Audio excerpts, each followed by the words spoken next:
Here at the Rabbi and I, we have always tried to bring you, our viewers, the best and latest technology and content. To that end, I'm taking advantage of the fact that the Rabbi has gone on vacation for a few days to substitute an AI version. So take it away, Rabbi. They say we're entering a new era, the age of artificial intelligence.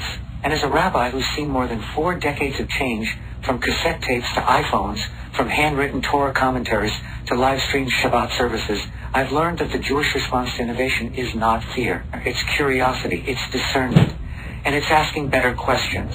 So what does AI mean for Judaism? For one, it raises old questions in new forms. What does it mean to be human? To make decisions, to create, to pray? If I ask an AI to write a Devar Torah, is it Torah? If a machine mimics compassion, does it understand chesed, loving kindness? Judaism has never shied away from tools. We use the printing press to bring Torah into every home. We've digitized libraries of Jewish texts, made them searchable and accessible across the world. We've even used AI to analyze Talmudic patterns, helping scholars uncover insights hidden in layers of text. But here's what I believe. Tools don't define us. Our values do. AI can generate sermons, but it can't visit someone in the hospital.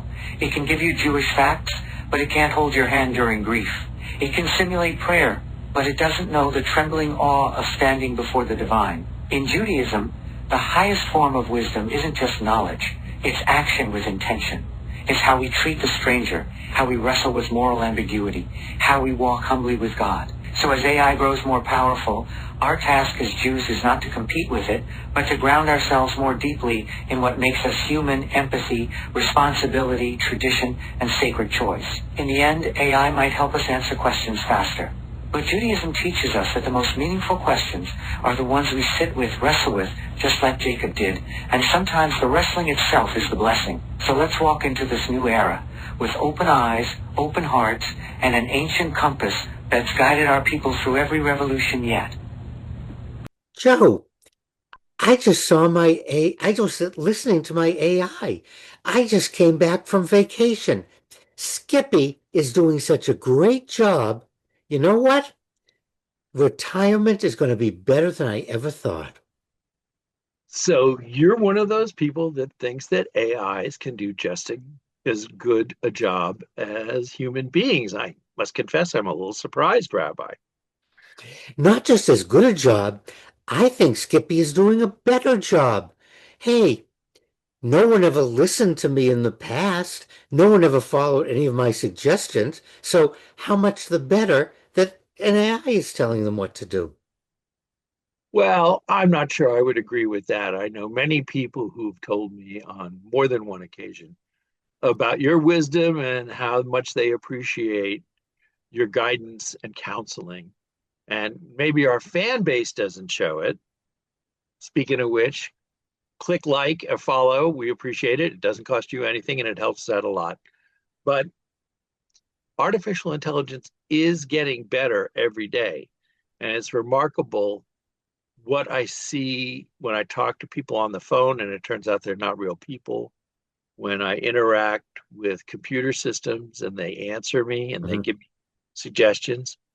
But the thing that's most astonishes me now is when I go to the grocery store, and you know how you have that vegetable that doesn't have a sticker on it, Yeah. and you put it on the scale, and you have to look it up to pay for it. And now the grocery store I go to will tell me what it is just by looking at it on the scale, whether it's a lemon or an orange or a potato or an onion, even what kind. Now, it's sometimes, oh, is it a russet potato or a sweet potato? But it's starting to get scary. Well, Joe, I've been a rabbi for almost 100 years, and I don't remember every sermon. I don't remember every podcast. I would like to say I could, but Skippy can. Actually, Skippy could do a better job of being me than me because Skippy has everything I have ever said, everything I have ever posted. My memory doesn't have that, and Skippy can put it together so it's relevant for today's audience. So what could be better than an AI rabbi block? But I think you said it yourself. Skippy didn't create that information by himself. Skippy mined what you wrote, what you said over the decades, and put it together in new combinations. Now, computers are good for memory, and this is certainly an impressive skill, but without a human start, you're not going to be able to do anything. Well, but that adds something. I can then introduce something contemporary. So Skippy can now take my contemporary view on something, go through 100 years of my material, and also rabbinic quotes, and also sacred quotes from sacred literature that I have long forgotten. So, therein lies the key. Skippy is me, and I'll work with Skippy to create an AI rabbi block. Okay, but who gets the paycheck at the end of the month?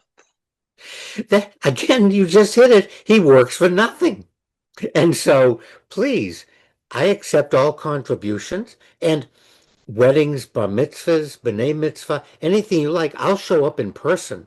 So you don't have to worry about an AI showing up. However, I think in a lot of areas that I'm doing, just to be able to have a memory, a resource, a research assistant, things that I don't remember, things I forgot, is invaluable. I like to think of the future with AI like Star Trek, a computer that you can talk to, that you can ask them for anything. And in their nice robotic voice, they say, searching information as follows. And you can give it a personality or not. But I know one thing for certain, nobody is going to be able to duplicate your personality, not even Skippy. Thank you as always. And please don't go anywhere anytime soon because Skippy, while entertaining, just doesn't do it for me like you do. And I disagree with what you said. Skippy and I have that relationship. I'm beginning to think he's the alien Rabbi Block, or maybe I'm the alien Rabbi Block kidnapped, and he's the real Rabbi Block. I'm confused, Joe.